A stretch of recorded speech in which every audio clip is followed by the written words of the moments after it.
Дали Верушевски и Лазаревски ќе излезат од притвор? Ова го најави Фокус, кој е близок до Социјалдемократскиот сојуз, пред само една недела. Фокус напиша: очекувано е дека ќе биде констатирано дека специјалното обвинителство го превзема предметот, што значи дека сегашниот обвинител ќе се повлече од процесот, а ќе го наследи специјалната обвинителка Катица Јанева. Фокус, весникот на СДСМ, кажа дека со тоа се отвара можност Верушевски и Лазаревски да излезат од притвор. Што напиша Фокус, блискиот медиум на СДСМ, Катица Јанева го реализираше за само една недела.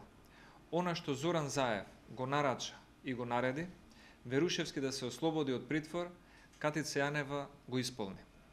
Срамна и жална е леснотијата и ароганцијата со која Катица Јанева поданички и додворувачки побрза да му удоволи на Зоран Заев.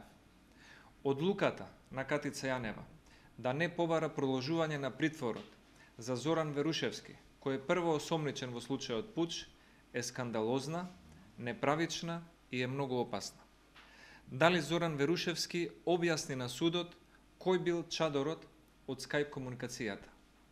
Дали прво осомничениот Зоран Верушевски објасни на судот што мислел заедно со второ осомничениот кога меѓусебно најавуваа граѓанска војна во Македонија, поурнекот на Украина и леење на крв по улиците?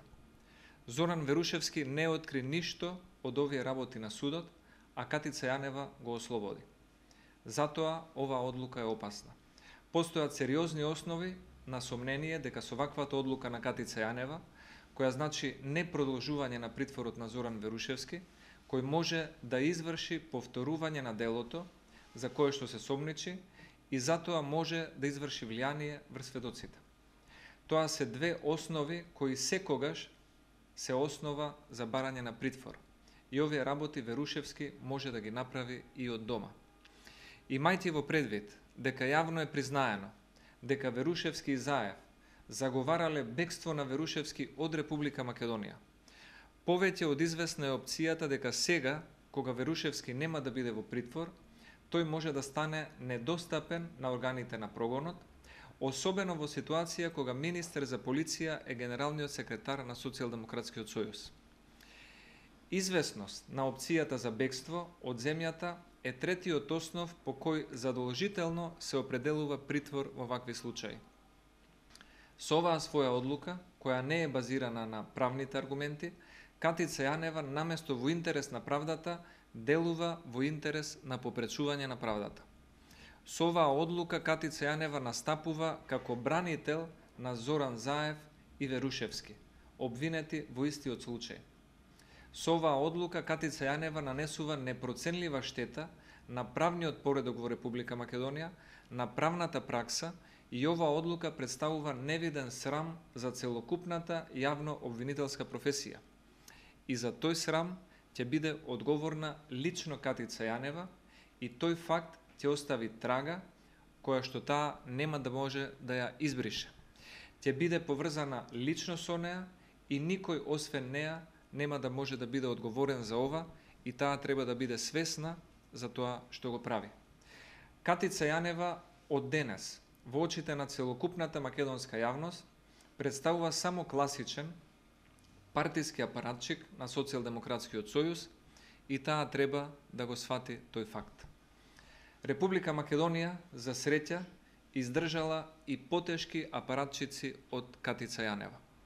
Од овие причини, кои се очигледни за целокупната јавност, а кои потврдуваат и јасно покажуваат тесна координираност на постапките на Катица Јанева со Зоран Заев и она што е најскандалозно, извршување на наредбите кои ги дава Зоран Заев од страна на Катица Јанева, ВМРО ДПМН веќе не верува во независноста на одлуките на Катица Јанева. ВМРО ДПМН изразува сериозна резерва кон секој следен чекор што ќе го превземе Катица Јанева, како во поглед на незината непристрасност, така и во поглед на законитоста на незините действувања. Очигледно се потврдија сите информации во јавноста за тесната врска помеѓу Катица Јанева и Зоран Заев, како и дека Јанева ќе делува строго по партиски наредби на Социјалдемократскиот сојуз. ВМРО-ДПМН смета дека секоја наредна постапка на Јанева ќе биде, како и досега, директно мотивирана од политичката агенда на ЗАЕВ и на СДСМ. И дека наместо да действува непристрасно и објективно во функција на правдата, таа ќе ги исполнува партиските наредби на СДСМ и ќе работи единствено во функција на политичкиот интерес на ЗАЕВ и криминогената структура. Жално е што мора да констатираме дека она што е очигледно за целата јавност и во што долго време не верувавме, а имаше сериозни аргументи да веруваме, а тоа е дека Катица Јанева падна на првиот испит за независност, законитост и објективност. Катица Јанева прерасна во класичен инструмент на Зоран Заев. И Катица Јанева ќе биде директен соучесник во противправни и кривични дела доколку првоосомничениот Верушевски биде недостапен или избега. Катица Јанева ќе биде соучесник во кривични дела доколку Верушевски располага се уште со незаконити стекнати материјали. Јанева, освен тоа што го крши законот во делот на непостапување во врска со материјалите, кои презлегуваат од незаконското следење на комуникации, а во моментот се кај Зоран Заев, таа прави и ново дело и бесрамно се става во функција на предводникот на опозицијата. Благодарам многу.